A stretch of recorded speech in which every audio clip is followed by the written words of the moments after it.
Hello everyone, my name is William, I'm a private English teacher, and in today's video we'll talk about the simple present in affirmative sentences. I also have this video in Portuguese, I'll leave the card of the video here. To start, when do we use present simple? So we use present simple to talk about actions that happen regularly. So actions that are part of your routine or it's a habit. For example, here we have this sentence, I play soccer on weekends. So if I say I play soccer on weekends, it means that every weekend I do this activity. So it's a routine or a habit. Here we have the pronouns that we use the verb in the base form. So it means that the verb has no modification. So we don't use as, we don't use ing or ed, for example. So it's base form.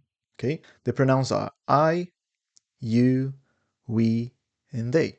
So you say I play, you play, we play, they play. And we have to pay attention that when we talk about a third person, for example, he, she, or it, we add s, es, or is at the end of the verb. So the pronouns he, she, and it, we need to use this conjugation. For example, he plays soccer every day. So at the end of the verb play, I added s. So now let's take a look at some special situations that we need to use es at the end of the verbs. So all the verbs that end in ch, sh, x, ss, and o, we have to add es at the end of these verbs. For example, she watches TV at night. So the verb watch ends in ch. So we have to add es at the end of this verb. Other examples, we have the verb finish. So finish ends in sh. So you say finishes. Fix ends in x. So you say fixes. Kiss ends in ss. So you say kisses. And go ends in o. So we have to add es. So you say goes. One thing that is important to mention is that even though we have the e in the word, we don't pronounce it. So you say goes. You don't say goes. Okay, so careful with this.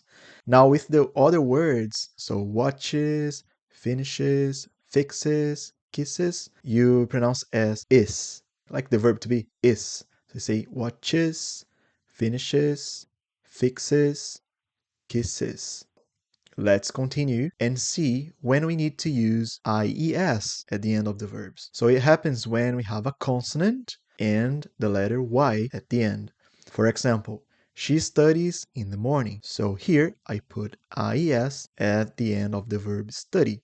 And here we have the translation of the sentence in Portuguese. So nothing changes, just in English that we need to use IES. Okay, so here the verb study, we have the letter D, that is a consonant. It's followed by the letter Y. So I replace the letter Y with IES.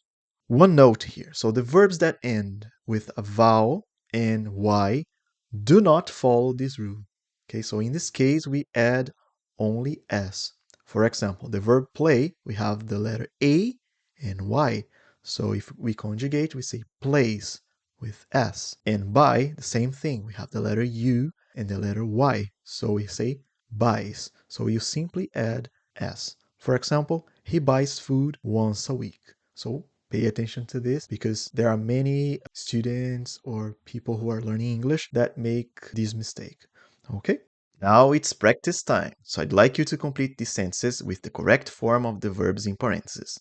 The base form with S, ES, or IES. So get a piece of paper and a pen, write everything down, and then see the correct answers in the description of this video. And if you have any questions, feel free to write them down in the comments. So that's all for today. Give it a thumbs up and follow us on social media. See you next time.